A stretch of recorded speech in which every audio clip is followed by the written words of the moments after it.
মহানগৰীৰ বেলতলা মহাবিদ্যালয়ত ছাত্ৰীসকলৰ সুবিধাৰ্থে 7 দিনীয়াকৈ মহাবিদ্যালয়ৰ ৰেঙনি মহিলা কোষৰ সহযোগত অনুষ্ঠিত হৈছে আত্মৰক্ষাৰ প্ৰশিক্ষণ।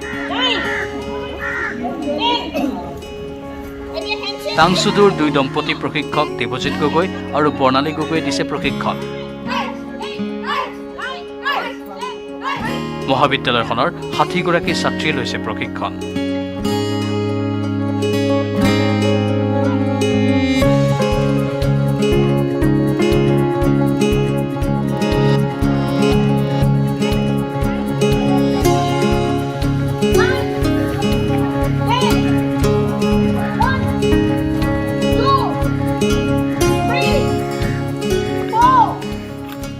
বেলতলা কলেজৰ ছাত্ৰীসকলক এনেদৰে প্ৰশিক্ষণ দি থকা হৈছে, কিয়নো যিহেতু সমাজত ঘটি থকা বিশেষকৈ ঘটনাসমূহতে মহিলাসকলক আক্ৰমণ কৰা হয়, যাতে নিজকে ৰক্ষা কৰিবৰ বাবে আত্মৰক্ষাৰ বাবে এনেদৰে তেখেতসকলক প্ৰশিক্ষণ দিয়া হৈছে বেলতলা কলেজৰ উদ্যোগত থকা ৰেঙনি মহিলা কোষৰ পৰা। আৰু বেলতলা কলেজৰ শিক্ষয়িত্ৰীসকল আছে, প্ৰবক্তানী বাইদেউসকল, আমি তেখেতসকলৰ পৰা জানিবলৈ চেষ্টা কৰিম। বাইদেউ কি পদক্ষেপ লোৱা হৈছে, বিশেষকৈ যিহেতু লাঞ্ছিত আৰু বঞ্চিত হয় ছাত্ৰীসকল?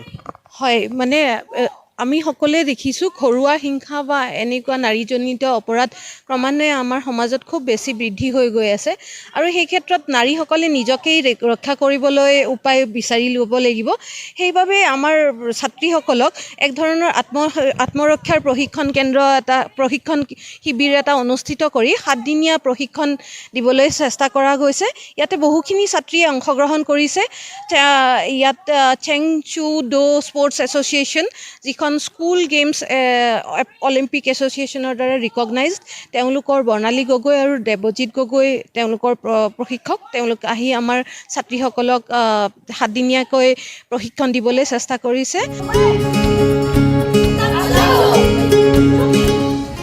সমাজত প্ৰত্যেক দিনেই নাৰী নিৰ্যাতন হোৱা, সমাজত ঘটি থকা আক্ৰমণৰ বলি হোৱা ছাত্ৰীসকলক প্ৰত্যাক্ৰমণ কৰিব পৰাকৈ সাজু কৰা হৈছে এই প্ৰশিক্ষণৰ জৰিয়তে। খুব সুন্দৰভাৱে আমি পদক্ষেপ ল'বলৈ আমি চেষ্টা কৰিছোঁ। এতিয়াৰ যি পৰিস্থিতি, এতিয়াৰ যি দেশৰ যি পৰিস্থিতি হৈছে, ছোৱালী বিশেষসকলক বা মহিলাসকলক বিশেষকৈ আত্মৰক্ষাৰ যি কৌশল, সেইসমূহ অকণমান হ'লেও যদি আমি এই 7 দিনৰ প্ৰগ্ৰেমত আমি শিকাব পাৰোঁ, অকণমান শিকিলে অন্ততঃ তেওঁলোকৰ যিটো ছেল্ফ কনফিডেঞ্চ সেইটো বাঢ়িব। আৰু তাৰ উপৰিও এই ছেল্ফ ডিফেন্সৰ যোগেদি আমি ডিচিপ্লিন আৰু ৰেচপেক্ট কি বস্তু আমি শিকাবলৈ চেষ্টা কৰিছোঁ, যিটো আজিৰ যুগত ল'ৰা ছোৱালীৰ মাজত বহুত অভাৱ দেখা যায়। হয়, যথেষ্ট লাভান্বিত হ'ব। তেখেতৰ পাৰ্চনেলিটি, প্ৰত্যেকগৰাকীৰে পাৰ্চনেলিটি ডেভেলপমেণ্টৰ ক্ষেত্ৰতো যথেষ্ট ডেভেলপমেণ্ট হ'ব। আৰু তাৰ উপৰিও তেওঁলোকৰ যিটো কনফিডেঞ্চ, ছেল্ফ কনফিডেঞ্চ, নিজক বচাই ৰাখিব পৰা যিটো কনফিডেঞ্চ, সেই কনফিডেঞ্চটো বাঢ়িব। আৰু বেলতলা কলেজে লোৱা এই পদক্ষেপ সঁচাকৈয়ে প্ৰশংসনীয়।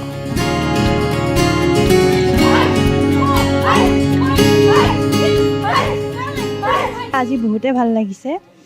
শিকিবলৈ পাইছোঁ। নিজৰ কাৰণে ভাল, সকলোৰে কাৰণে ভাল, ছোৱালীবিলাকৰ কাৰণে সাধাৰণতে বেছি ভাল। সেইটোৱে ক'বলৈ বিচাৰিছোঁ, আৰু শিকিব লাগে সকলোবোৰ।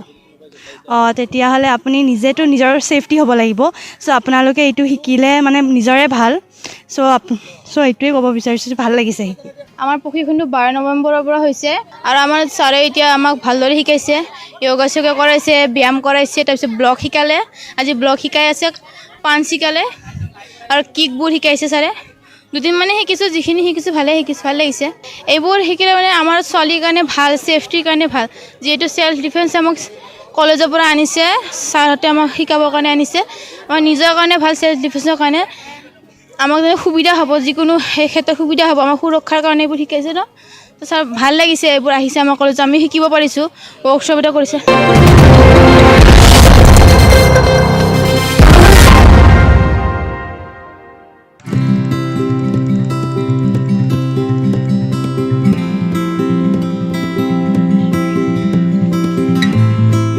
এইবাৰ কৃষকে নিজৰ উৎপাদিত ফচলৰ উচিত মূল্য লাভ কৰাত মুখত হাঁহি বিৰিঙিছে বহু কৃষকৰ।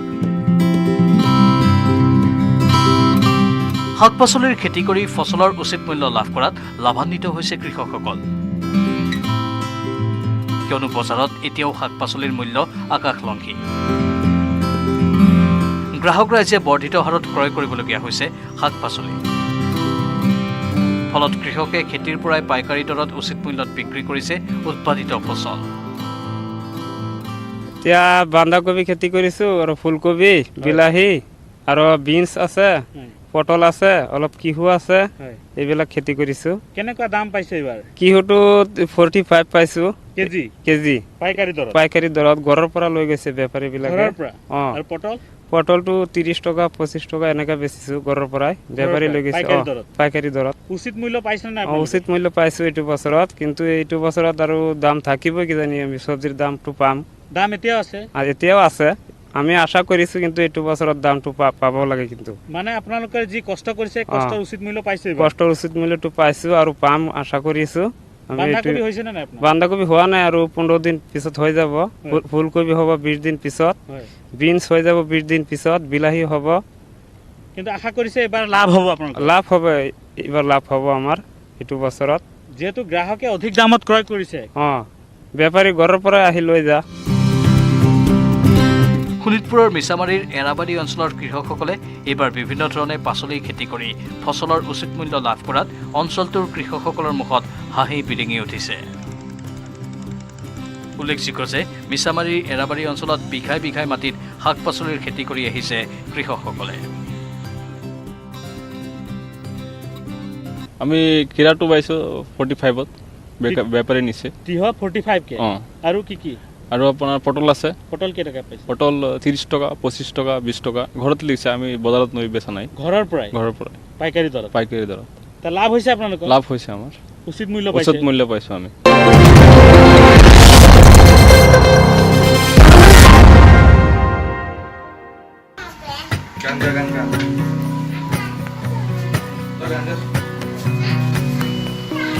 জীৱন যুঁজত হাৰ নমনা ৰঙিয়াৰ এজন অসুস্থ যুৱক।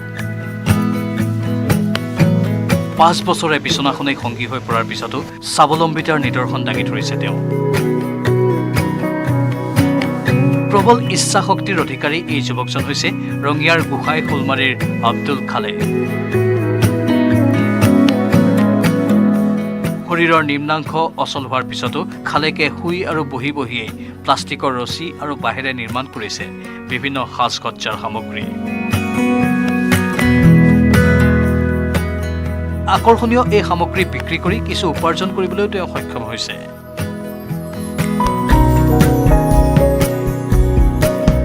উল্লেখযোগ্য যে 5 বছৰ পূৰ্বে এক দুৰ্ঘটনাত পতিত হৈ খালেকৰ ভৰি দুখন অচল হৈ পৰিছিল। খালেকৰ চিকিৎসাৰ নামত পৰিয়ালটো সৰ্বশান্ত হৈ পৰে যদিও সুস্থ নহ'ল। হাজিৰা কাম কৰি আছিলোঁ।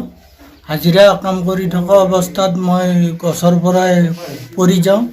পৰি যোৱা অৱস্থাত মোৰ বিশেষভাৱে দেহাতৰ আধা অংশ বেয়া হৈ যায়। বেয়া হৈ যোৱাৰ ফলত মই 5 বছৰ হ'ল মই বিশেষভাৱে সক্ষম হৈ পৰিলোঁ।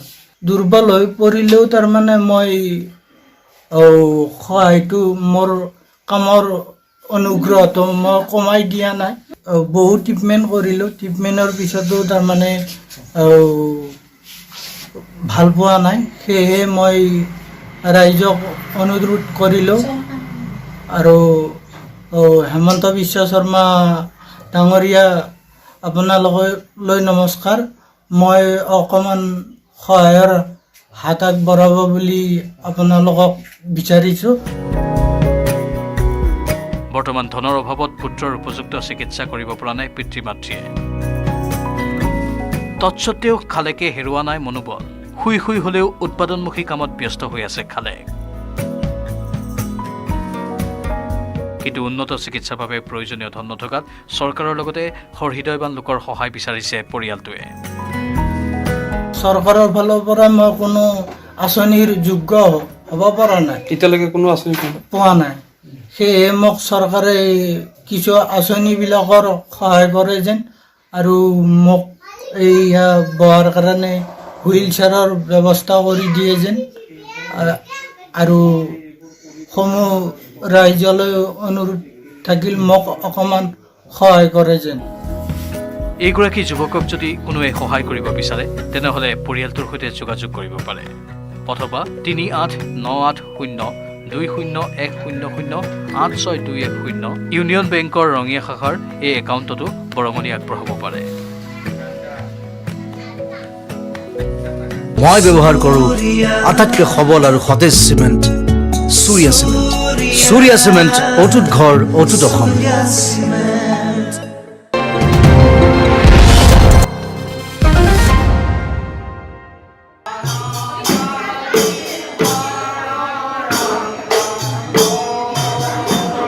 ৰাজ্যৰ প্ৰান্তে প্ৰান্তে এতিয়া ৰাসৰ আয়োজন চলিছে। আখৰা ওলাই আহিছে জীয়ৰী বোৱাৰী। ফৰিং ফুটা জনাকত ৰাসত নাচিবলৈ সাজু হৈছে গ্ৰাম্য সমাজ। এয়া কলিয়াবৰৰ দৃশ্য। ৰাসক লৈ এতিয়া ব্যাপক প্ৰস্তুতি দেখিবলৈ পোৱা গৈছে কলিয়াবৰত।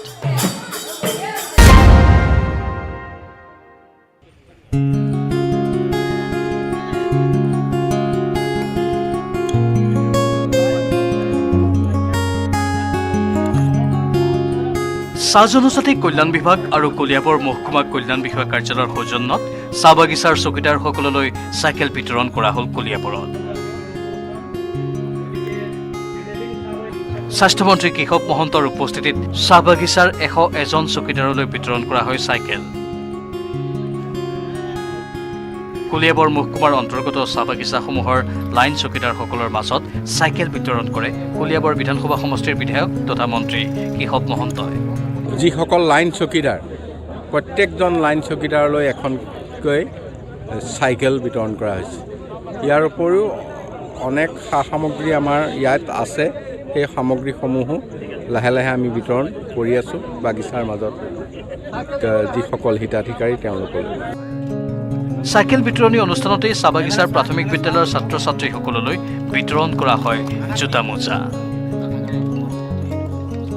আজি কলিয়াবৰ মহকুমা চাহ জনজাতি কল্যাণ বোৰ্ডৰ তৰফৰ পৰা ছাত্ৰ ছাত্ৰীসকলক বিশেষকৈ প্ৰাথমিক স্কুলৰ সকলো চাহ বাগিচাৰ অন্তৰ্গত ছাত্ৰ ছাত্ৰীক জোতা মোজা বিতৰণ কৰা হৈছে।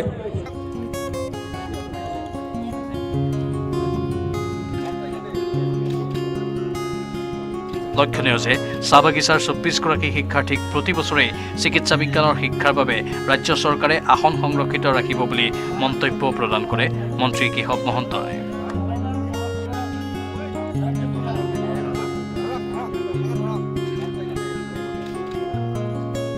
চাহ জনজাতিসকলৰ সন্তানক আমি বছৰত 24টাকৈ চিট ৰিজাৰ্ভ কৰিছোঁ মেডিকেলৰ কাৰণে। মানে 24জনে ডাক্তৰ পঢ়িবলৈ পাব বছৰত, প্ৰত্যেক বছৰে। গতিকে ই এটা ডাঙৰ এচিভমেণ্ট বুলি ভাবিছোঁ। সেইটো এটা কোটাত মানে 24জন চাহ জনজাতি লোকৰ মাজৰ পৰাই হ'ব। তেওঁলোকৰ মাজতেই যিখিনি মেৰিট বা তেওঁলোকৰ চাৰ্টিফিকেট লৈ আহিলে তেওঁলোকৰ হ'ব। পূৰ্বতে এইটো আমাৰ 89 চনতে আৰম্ভ হৈছিল। তেতিয়া 2জন আছিল, এতিয়া বাঢ়ি বাঢ়ি গৈ এইবাৰ 24জন হৈছে।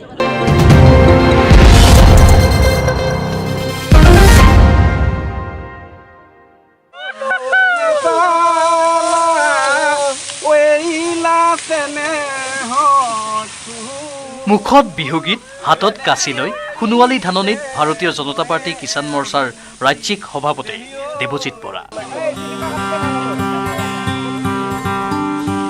সাধাৰণ সম্পাদিকা ইন্দ্ৰাণী তহবিলদাৰ সহ আন আন সহযোগীৰ সৈতে তেওঁ অংশ লৈছে ধান দোৱা পৰ্বত। এই দৃশ্য জাগিৰোডৰ পশ্চিম নগাঁৱৰ এখন ধাননি পথাৰত শনিবাৰে দাৱনীৰ ৰূপত দেখা গ'ল বিজেপি কিষাণ মৰ্চাৰ সভাপতিৰ লগতে এইসকল কৰ্মকৰ্তা।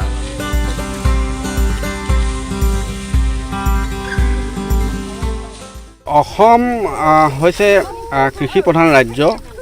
অসমীয়া সমাজ কৃষিভিত্তিক সমাজ, অসমীয়া সংস্কৃতি কৃষিভিত্তিক সংস্কৃতি।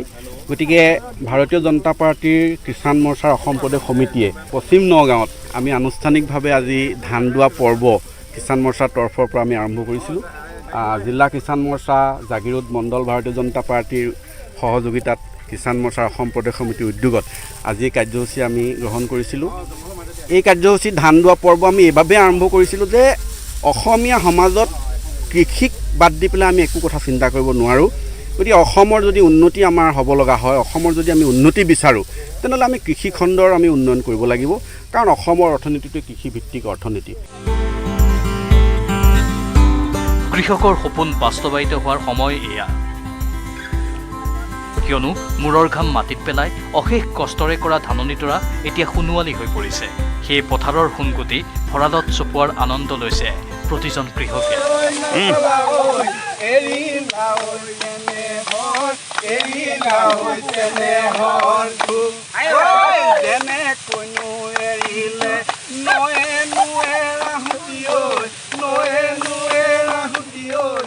আৰু তেনে সময়তেই ৰাজ্যৰ কৃষকসকলক উৎসাহিত কৰাৰ লগতে নৱপ্ৰজন্মক কৃষিৰ প্ৰতি আগ্ৰহী কৰি তোলাৰ উদ্দেশ্যে বিজেপিৰ ৰাজ্যিক কিষাণ মৰ্চাৰ উদ্যোগত আৰু মৰিগাঁও জিলা কিষাণ মৰ্চাৰ সহযোগত জাগিৰোডৰ পশ্চিম নগাঁৱত ৰূপায়ণ কৰে এই ধান দোৱা পৰ্ব। আজি পশ্চিম নগাঁৱত আমি এই ধান দোৱা কাৰ্যসূচী লৈছোঁ কিষাণ মৰ্চাৰ তৰফৰ পৰা। এইটো আমি উদাহৰণস্বৰূপে আমাৰ নৱপ্ৰজন্মৰ আগত ৰাখিব বিচাৰিছোঁ যে আমি দেখিছোঁ যে আমাৰ নৱপ্ৰজন্ম চাকৰিমুখী হৈ পেলাই তেওঁলোক বাহিৰলৈ গুচি যায়, কিন্তু তেওঁলোক যাতে ইয়াত থাকি খেতিমুখী হয় এই উৎসাহটো জনাবলৈ আমি এই পৰ্বটো লৈছোঁ। আমি জানো যে অসমত কৃষি প্ৰধান দেশ আৰু অসমত কৃষিটোৱে 70% মানুহক মানে নিজৰ উপাৰ্জনৰ ব্যৱস্থা কৰি আছে, কিন্তু তথাপিও আমাৰ আজি নৱপ্ৰজন্ম কিয় আঁতৰি গৈছে সেইটো এটা ডাঙৰ প্ৰশ্ন হৈ উঠিছে। তেওঁলোকে বাহিৰত গৈ ধৰি লওক ঘূৰি আহিবলগীয়া হৈছে ক'ভিডৰ সময়ত। সেই পৰিস্থিতিটো যাতে আকৌ নাহে সেইকাৰণে আমি তেওঁলোকক কৈছোঁ যে আহ্বান জনাইছোঁ যে আহক আমি একেলগে মিলি পেলাই খেতিৰ সন্মুখী হওঁ।